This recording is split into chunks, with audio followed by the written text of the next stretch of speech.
The OSI teaches that everything in the universe happens according to the grand plan. But the stranger that arrived in Halcyon was an unplanned variable. From the moment he landed in Emerald Vale, his actions altered the course of history. The events on Tartarus brought about the end of the board's authority. But the board's mistakes would haunt the colony for decades to come. The damage they left behind would require the work of a generation to repair. Dr. Phineas Wells began reviving a handful of the Hope's colonists: engineers, scientists, technicians, and intellectuals. They were among the brightest minds the Earth had ever sent out into the stars. The Hope scientists and engineers woke up in a colony descending headlong into total collapse. With no way to return to Earth, they had no choice but to band together and devote themselves to the cause of saving Halcyon.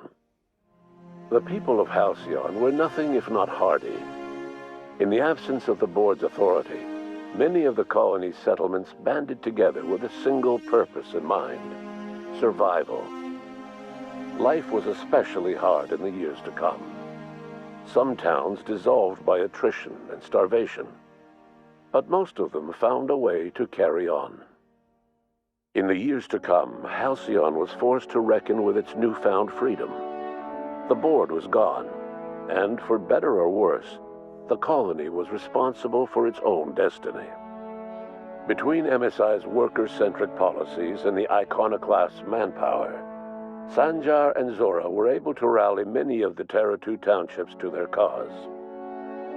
MSI's workforce swelled, and the iconoclasts enjoyed a significant surge in their ranks. The board was too distracted by infighting and internal politics to stop MSI from becoming a powerful corporation and a refuge for townships that might have fallen through the cracks. Consumed by paranoia, Lilia Hagen took Sublight Salvage in a controversial direction, openly accusing board officials of an extraterrestrial conspiracy. One day, an accident at the Groundbreaker's docking bay silenced her forever.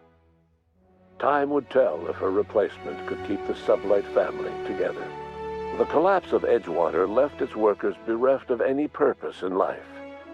Most of them made their way to Adelaide McDevitt's camp, hoping to ingratiate themselves into her favor. Adelaide accepted only a few to her community. The rest were turned away and likely died of starvation. Nevertheless, Adelaide's camp grew into a well-established town. Adelaide McDevitt refused to cooperate with the ongoing effort to save Halcyon from collapse. A sympathetic deserter stole a copy of her research and delivered it to the Hope's scientists. It is unclear how useful Adelaide's research was. An optimistic estimate suggests her work may have bought Halcyon another few years of survival. Adelaide would never know. She died that winter. Under the leadership of Junlei Tennyson, the Groundbreaker held firm against corporate influence. The ship's mechanical stability gave Junlei the time to educate a promising generation of engineers, schooled in her family's traditions. The future of the Groundbreaker looks promising. The rediscovery of the Hope and the abandonment of the lifetime employment program forced Byzantium to come to terms with some uncomfortable realities about the state of Halcyon. While Byzantines were reluctant to surrender the luxuries they'd grown accustomed to, the board's diminished authority gave them little choice in the matter. Nearly everyone had to learn to make do with less. Some even had to get jobs. It was a dark time indeed. Even the Gorgon asteroid, though a distant enigma to most of Halcyon, felt the aftershocks of your actions. Olivia and Minnie Ambrose worked together to cure the marauders Adrena Time had created. Through their partnership as scientist and administrator, they discovered the harmony that had eluded them as mother and daughter. And through years of patience and effort, they discovered the means to wean Halcyon from the scourge of Adrena Time. Their work eventually allowed Wells and his scientists to treat many of Halcyon's marauders. As their addiction waned, the colonists who had lived for so long under the thrall of Adrena time returned to their communities and loved ones and joined in the effort to save Halcyon. In spite of everything, the Gorgon asteroid remained a sobering reminder of the potential for progress and disaster in humanity's most ambitious efforts. The Rizzo's company in Halcyon dissolved after the collapse of the board. Needless to say, the launch of Spectrum Brown was indefinitely delayed. A stockpile of Spectrum Brown remains buried deep beneath the ruins of the old distillery, abandoned to time and attrition. With the dissolution of the board, Ruth Bellamy found herself without the two constants in her life: Byzantine culture and her sister Belinda. In the face of this new reality, she struggled to find a direction for her life. The colony had moved on from Halcyon Helen and would require new heroes in the years to come. And so Ruth Bellamy decided it was time to exit stage left. She quietly disappeared from public view. The dissolution of the board did not mean the dissolution of the ambitions of Cedric Kincannon, the charismatic leader of Sublight Underground. Cedric offered Slug's transportation services to the newly thawed colonists and set to work ferrying resources and food wherever they were most needed. For better or worse, slug headgear became fashionable in the following years. As the board began to disintegrate, Spencer Woolrich found himself at a crossroads. Cling to what little stardom remained to him, or help usher Halcyon into its new future. To the surprise of many, perhaps himself most of all, Spencer chose the latter option.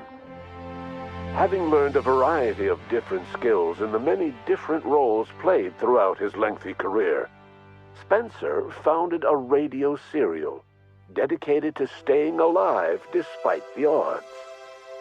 His subjects included how to survive violent encounters with only grazing wounds, dispense pithy one-liners for tense scenarios, and, of course, how to look good doing both.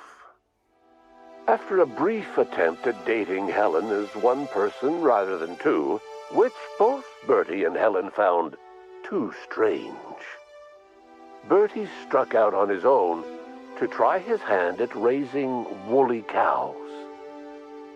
Many of his former Rangers teammates soon followed, accompanied by the woolly cow the team had originally plied with alcohol. The dairy farm thrived under Bertie's leadership and care.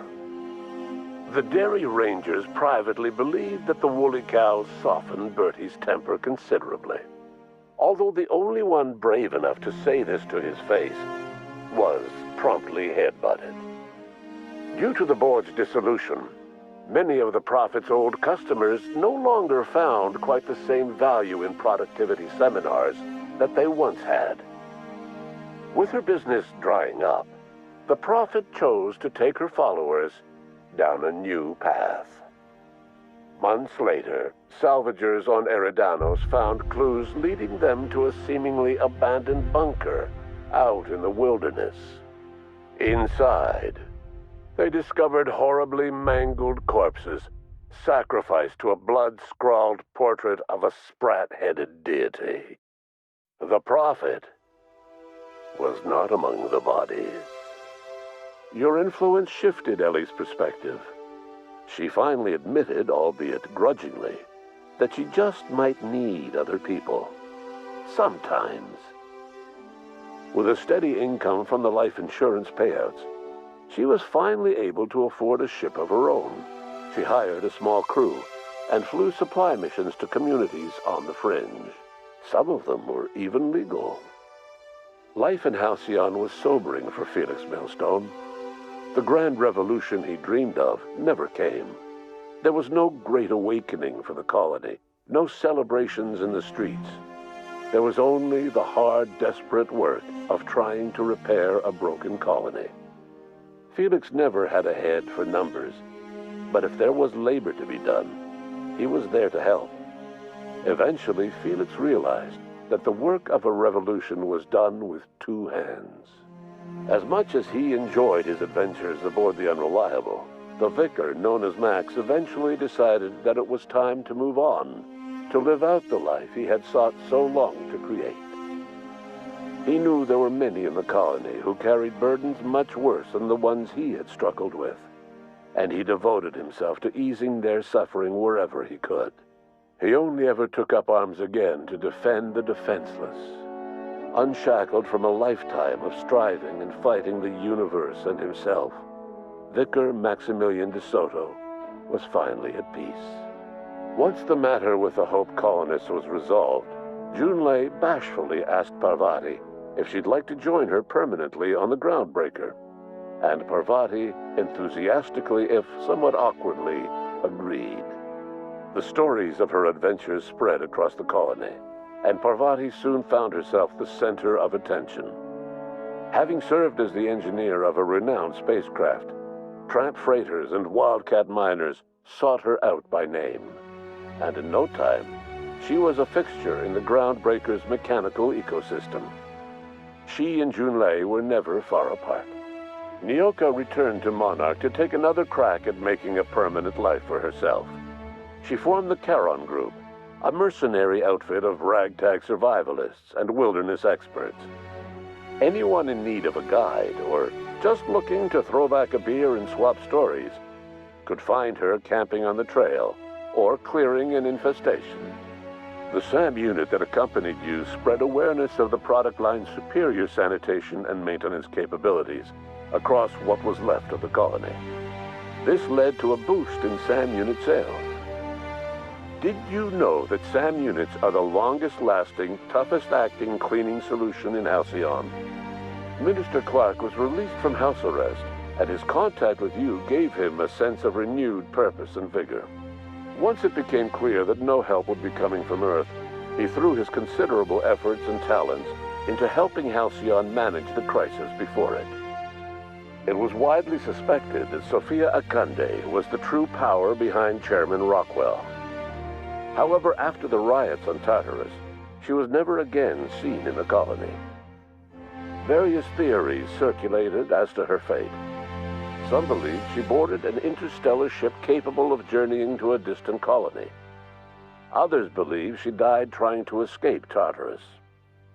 Some few suggest she fled to Monarch, where she continued to live among a small band of loyalists.